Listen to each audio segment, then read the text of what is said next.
today's excavation. We're going to be playing Hunt the Ancestor, an archaeological quest, the most accurate archaeological video game there is, which means it's probably going to be slightly boring. But anyway, the quest is to rescue a prehistoric burial from destruction by quarrying and to analyze your finds, which will enable you to find out about your ancestor. You have a budget of £7,200, and don't take too long. So this is like what I do every day. I was recently working on a similar site which was under threat from quarrying, pretty much same kind of stuff as this. So hopefully I'm going to do quite well. Hopefully. Right, there is no trace of any ancient burial site on a modern map. Trip to the county record office is recommended. That's pretty standard. We tend to do that. I don't do that. That's not my job. I tend to write the reports afterwards and do the digging. But someone from the company will go do the county records. So it's going to cost £250, which is probably all in like train fares and stuff. No, I'm joking. They do actually charge for professional companies as well. Or we can skip it and just go for some aerial photography. Yeah, let's go for the record office. So, 3 items, a diary, an old map, and a record card. Oh, I've got to pick just one of them. I'm going to go for the diary, because in my experience, and I have done a few archive trips, in my experience, like little old mad men who live around the country who, 19th century gentry people, they just go crazy. They go around charting all the archaeology and they write about it in their diaries. And, the map could be equally good, but we don't know how old it is or how thorough. It might be too old and not show anything. Might be too modern, not show anything. And the record card, probably pretty useless. So, on with the diary. In the field called by the villagers, ignorant peasants though they are, Barrow Field, lies a fine tumulus, which is basically a barrow, close on 25 paces across, and, although sorely mutilated by the plough, nearly 4 feet high, the ditch surrounding the mound showed up as clear circular depression, within which the growth of grass was noticeably more lush. The ancient place of burial, which I was sure would contain treasures of the most splendid kind. I had designs to excavate, but was initially thwarted by the obstinacy and superstitious nature of the farmer, one Jeremiah Hayseed, who declared it to be the dwelling place of the fairies. However, after some compensation had been offered for his troubles, permission to excavate was granted, and on Sunday 4th of June we ascended the hill and set to work with pick and shovel. Much to my surprise, the centre of the barrow proved devoid of interments, but my workmen, refusing to believe this, for their bonus would then be forfeit, proceeded to dig down into the solid chalk. The chalk was so hard as to break both their pickaxes, which, in a rage, they cast into their unfinished excavation, before furiously shovelling back the pile of soil that threatened to engulf them. A most unsatisfactory excavation. So that's pretty typical of the kind of thing that happened. Extract from the diary of celebrated antiquarian Jocelyn Beaker Folks. So basically, he found this barrow in someone's field. Did it say which field it was? No, it's just called Barrow Field. There's a barrow there, surprise, surprise, and he hired a load of workmen. He obviously didn't get his hands dirty himself because he's a rich aristocrat, and he told them, find me a body in that burial mound. So they just dug straight down the middle of it and didn't find anything. Okay, now let's look at the map. So, oh look, Barrow Furlong. Furlong being a measurement of land in this time as well, so we know it's in this field, sort of north of the church, I think. And then, what's this? Sites and Monuments Record. God, this text is tiny.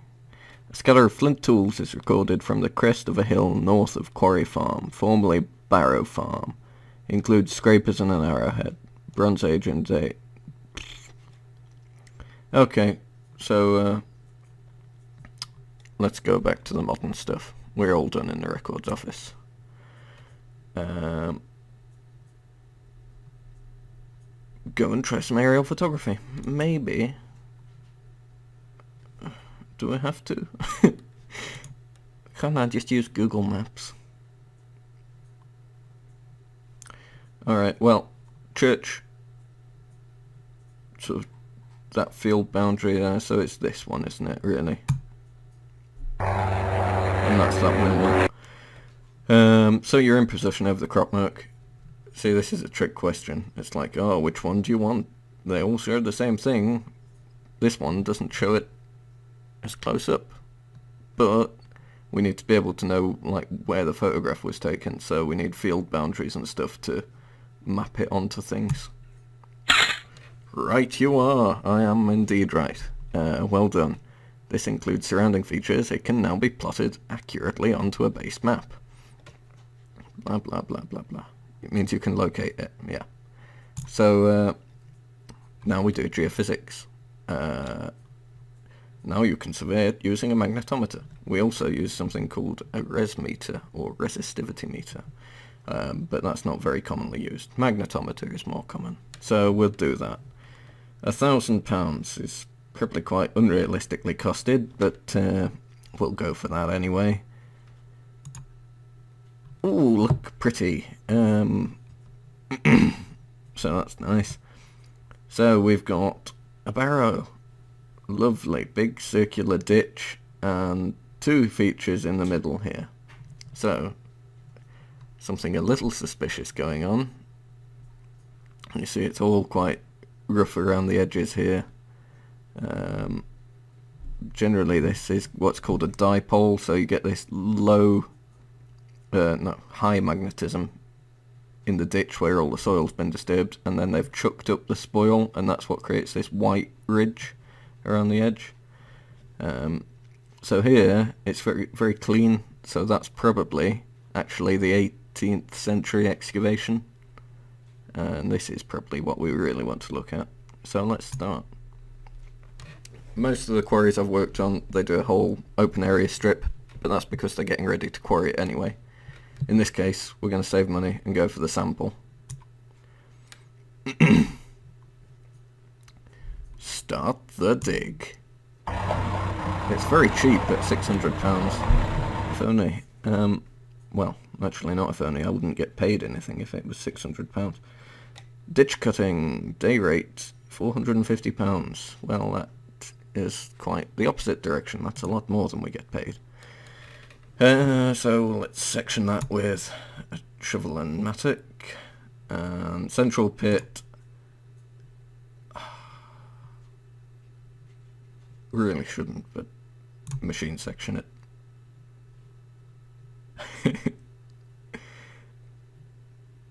Oh, damn it all. Okay, off-center pit. We're going to trowel that because it's probably quite interesting. Okay, but if you tell me I'm taking too much time, there's going to be trouble. Do it. Awesome. What have you got for me? Snails. They can be good. They can tell us, sort of, help with dating. Flint. Awesome. Everyone likes flint. What's that? Pottery. Pottery's great. Pottery can tell you when things date to. So that's nice. Awesome. Central pit. I'm going to predict now we'll find some broken tools dating to the 18th century. Oh, look. Pickaxe handle. Pickaxe head. And more bits of pickaxe. Yep, that's the 18th century hole. You have not discovered the burial site, but you have found the remains of 18th century dig mentioned in the diary at the record offices. All that remains are 2 broken pickaxes thrown away by the swarthy workmen. And now we'll go for the nice pit, which is definitely the burial. Definitely. What have we got? Bronze dagger. Ooh, expensive. An intact pot. Now that is really... Whoa. And the burial. Shouldn't have removed the pot. Leave it in. See what the relationship is to the body. See, actually they bury a lot of pots next to the head. For various reasons. Foolish stuff. So, you have now finished the excavation and have a selection of finds, but what story can they tell? The next step is the detailed reports. Ooh.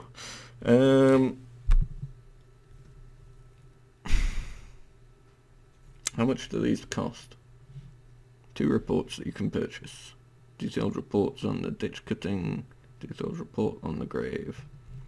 There's more datable stuff in the ditch.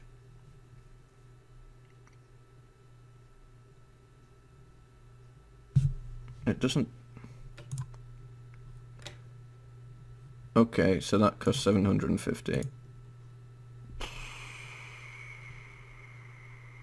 That costs way too much. That'll actually... I can't afford both of them, can I? Damn. I'm going for the ditch cutting, because it's... What have they got here? Conservation analysis of dagger, analysis of pot, analysis of isotopes, like in the teeth usually, skeletal analysis. It's too much. I'm going just for the ditch report. I can't afford both.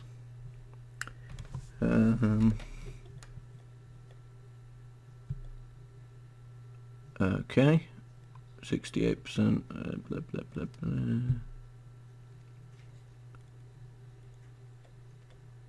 Alright, so it indicates the environment of the time. Page 2, worked flint, very nice. And the pot is the same kind of stuff from the main burial, so we don't need... Prehistoric pottery. That should be dateable. What's that say? Christopher E. Ramesist. I don't know. Either way. So that's my take on it. Now I'm gonna wait. It's gonna tell me I've failed. It's their fault. Maybe I should have got the other report too. Well done, you have completed the project in budget and before the quarrying machines arrived. All of the clues you have excavated and analysed combine to build a picture of the past here. And, in recognition of your archaeological skill, here's the reconstructed face of the Bronze Age man and his burial place, despite the fact I didn't do anything about the skeleton. Oh, isn't that lovely? Oh, just awful. Truly awful. Facial reconstruction. There's a fantastic thing. I'm going to put a picture of it in, where they did facial reconstruction for this Native American, and yeah, it looks like Patrick Stewart. It's like the biggest argument against facial reconstruction ever. People just make it look like there's no way of knowing whether it's right or not. You can get the muscles are very approximately right, but you just invent a face. Anyway, that's Hunt the Ancestor, so I hope you've all enjoyed seeing archaeology in depth. A pun there. And hopefully the next archaeology-themed game I play will be a little more exciting, and probably a little... No, who am I kidding? A lot less realistic. Okay, so thanks for watching. Bye.